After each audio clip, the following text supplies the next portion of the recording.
This is Dr. Matt Barber of Alabama Orthopedic Clinic.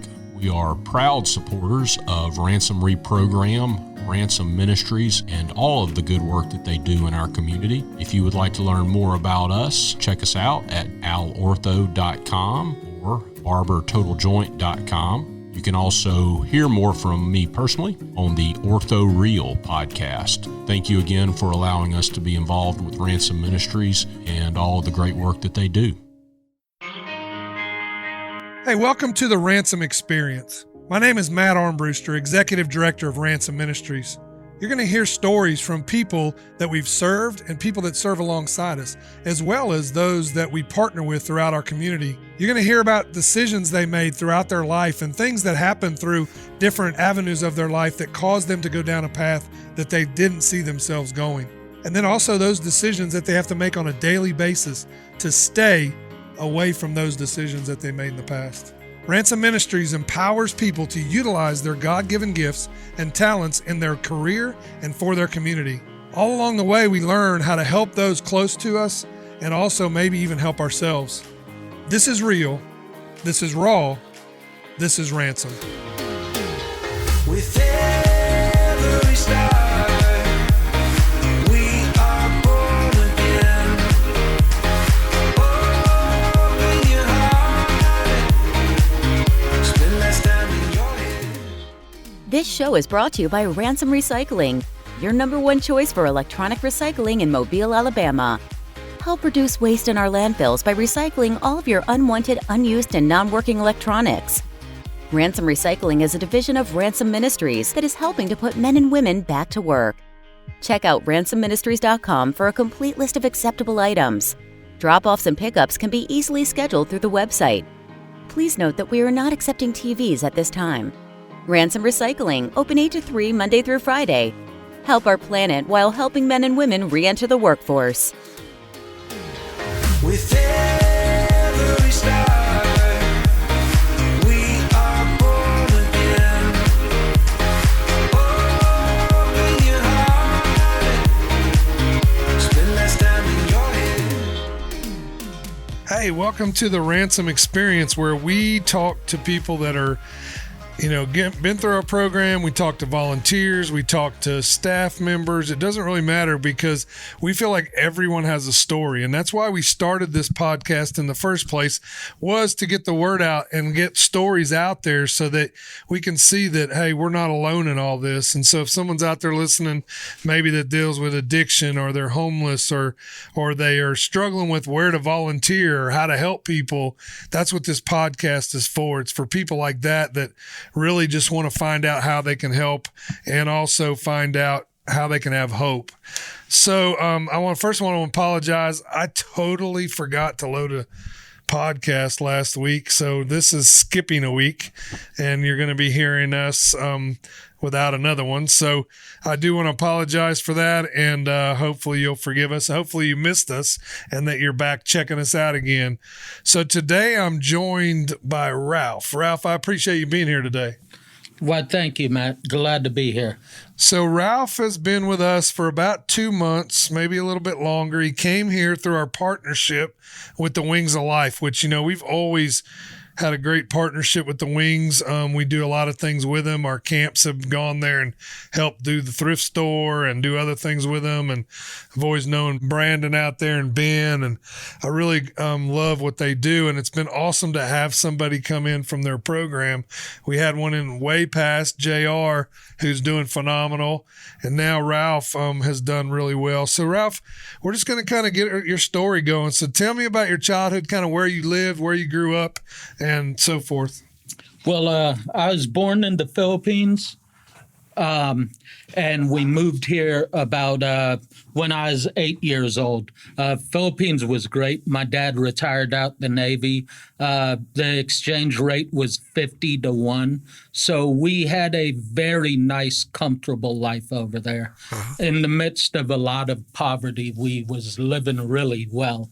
And my mom wanted to move to the U.S., so my dad made the decision for us to move back. He is a little homesick, anyways. And we moved to Illinois. That didn't work out.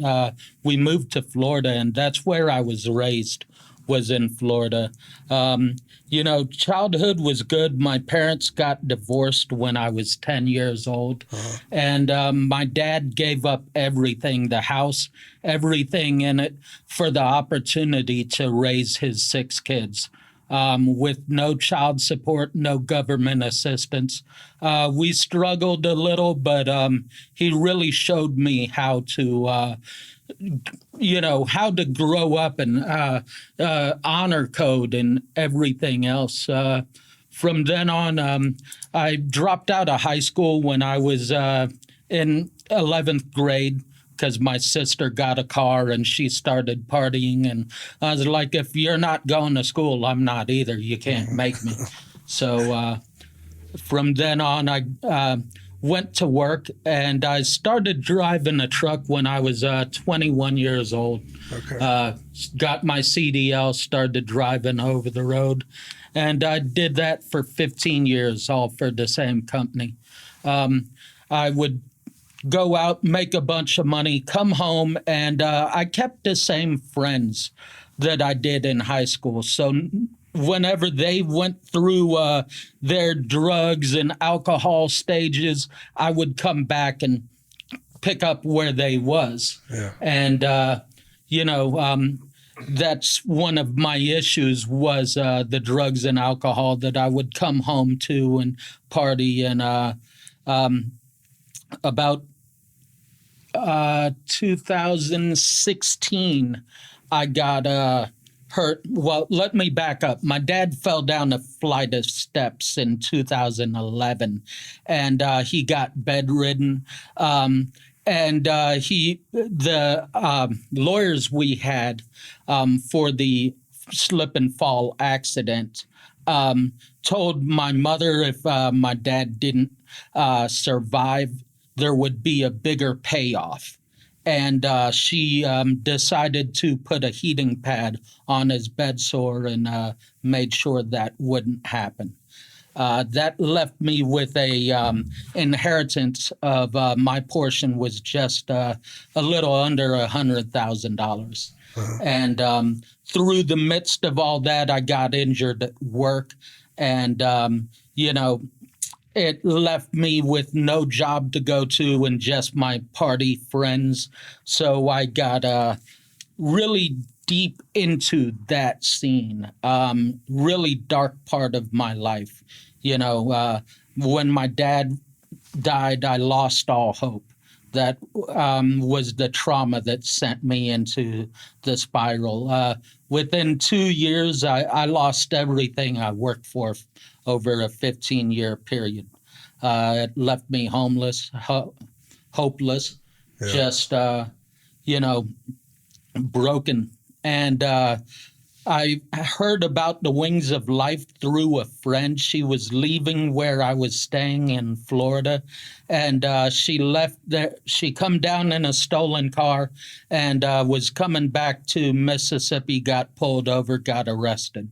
She got court ordered to the Wings of Life, and after she finished the ministry program, she called me up and asked me if I was ready to make a change. And she could help me. She would get me in contact with the pastor there, Pastor Glenn. And I got into the program, and I've been there for almost 4 years now. I've completed the ministry program, licensed ordained minister through the Wings of Life. And if anyone's struggling with drugs or alcohol out there, I suggest they get a hold of the Wings of Life. It's an amazing place. God moves there every day. Well, that's awesome. So back in 2018 is when you came to Mobile, and you Yes. came for the specific reason to go to the Wings of Life to make a life change. Yes, I thought it would be a 90-day program and just go right back to Florida, go back to what I was comfortable with, what I knew. And God had different plans. Yeah. 4 years later, Yeah. sitting here, right? Yep. 4 years later, just taking his instruction day by day. Yeah. I decided I'm never going back. Never going back means never going back to addiction, never going back to Florida just to visit.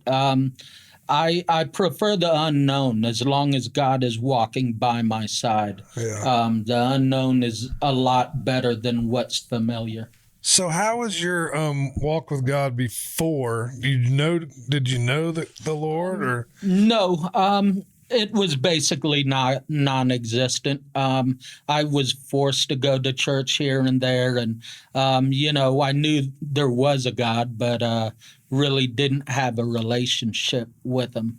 And that's what it's all about now. It's more than religion; it's about relationship. Yeah. Okay. Well, I always wondered that. So during your childhood was pretty good. I mean, besides the divorce and all that, which stinks. And then you told me, I know you drove truck over the road. So you were always out. You were always driving. Yeah, I would stay out about 4 weeks, 4 to 6 weeks at a time. And then I would come home and just, do what I wanted. Same old friends, hang out, party. So when you got to the Wings, you got ordained, you got all the things there. You've been there 4 years. What made you decide to come to Ransom? Well, just partly the voice in my head, Holy Spirit told me about this place. I knew some people who, and it just kept coming around. Rick at GED class would tell me he was working over here with the guys, and I just take the lead by the Spirit, from the Spirit, and think it's a good next step to help me accomplish the goals I have in life. So you mentioned your goals. What are some goals you got? I am wanting to start a business. I would like to start a used car dealership, and I've also I want to get into real estate, specifically Section 8 housing, Okay. and be able to give back to the community that's given me so much over the last 4 years. Yeah. So I can tell you out there listening, Ralph came in here and he just sold out to whatever we had. He was willing to do whatever. He worked hard. He, if there was something needed to be cleaned up, he was cleaning it up. If there was something to be done, he did it. And I saw a lot of cool things. So I came to you about a week ago and I said, what do you think about moving into the next level here for a little while to learn what we're doing, learn about what our ministry is about as far as from the leadership part of that. And he is a natural born leader. You are a natural leader. I can see it in who you are. And so I asked him, and so what do you think about taking over some of those leadership roles here for a little bit? Well, I love the idea. I mean, anything that gets me out of my comfort zone, I'm willing to do. A minister at the Wings of Life told me there's no growth in the comfort zone and there's no comfort in the growth zone. So as long as I'm comfortably uncomfortable, God is working in my life. That's good. Comfortably uncomfortable. I know about that because this walk has been uncomfortable almost at every turn, and we just keep trying to move forward. And I'm so glad we do because I get to meet people like you. And so what are some of your goals as we stay here to accomplish while you're here at Ransom? Well, I've been working on just being able to save and, budget money better and just pick up as much as I can from the great leaders that God surrounded me with. Because he's got me here for a reason, and I really want to absorb as much as I can to be able to take the next step in life and be able to not just take that next step, but hold on to the stuff that choir and, give back, like I said. Yeah. So what are some of the things that, like some of the takeaways that you got from here so far, like through the class portion of what we do? And then how has the working part helped those things come to life? One of the biggest takeaways from the classroom portion is don't settle. So much in life we want to just be in that comfort zone, like I said, and settle for what's easy. And I've taken away just don't settle, live up to God's potential. He put something in us, and it's our job to find it and make it work for us. Gotcha. That's a great takeaway. Okay. So if you could tell someone out there maybe struggling where you were in your addiction or your mess, or someone that maybe just be getting out of prison, because you see that too when you're at the wings, but tell them kind of why it would be a good idea to reach out to us here if they're out looking for a job. Well, this place gives you an opportunity to grow, and it's they give you that little shell of if you mess up a little, they're not here to get on you. They give you grace for the growth that God's trying to do. And it's just a great place. You feel the love here, and the Spirit's moving. That's why it's called a theater of work. We're out here practicing what it's going to be like in the real world and when we go back there.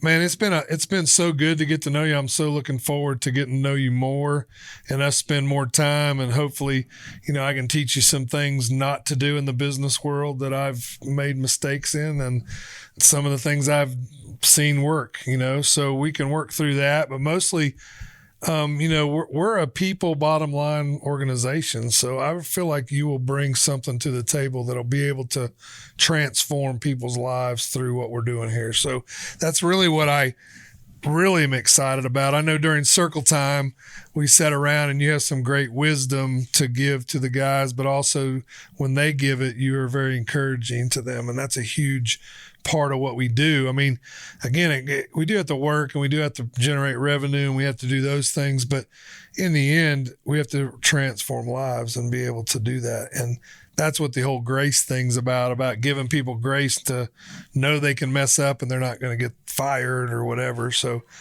I'm excited to see what God's going to do through you here, man, and then where you're going to go next. So I think that if I was to ask you like one more question, it might be, what do you want someone out there to know that helped you? One of the biggest things is just keeping God first, just continue your walk, and the relationship and getting to know him is the biggest part, because once you really know the love God has for you, it transcends your life. Yeah. It really does. And it transcends relationships with everybody. Yeah. I can't even imagine you now like you were, because you have transformed. You have, and I can honestly see that you won't go back to that. I know you have a belief that you're not going to, and I believe in you too. So thanks for joining me today on the talk. And also, hopefully you guys enjoyed my conversation with Ralph, and hopefully you got some encouragement from it. No matter what you're struggling with out there, no matter what you're going through, there's a Lord that loves you, a God, a Jesus that loves you and wants to be there for you. And all you have to do is just reach out. He's never going to force his life on you or his way of life, but he wants to be there for you. And that's what we can give you here. But mostly we just want to give you hope. So hopefully you got something out of today. Hopefully you'll join us next week when we bring you another story. Up till then, so if you'll share this with your friends, also like it, give us a review. Tell us kind of what you want to hear. We greatly appreciate it. Again, thank you for joining us today, and we will see you next week. Too many days in the darkness without a glimpse of the light, running I'm tired and broken and scared, but I swear I'll never give up the fight.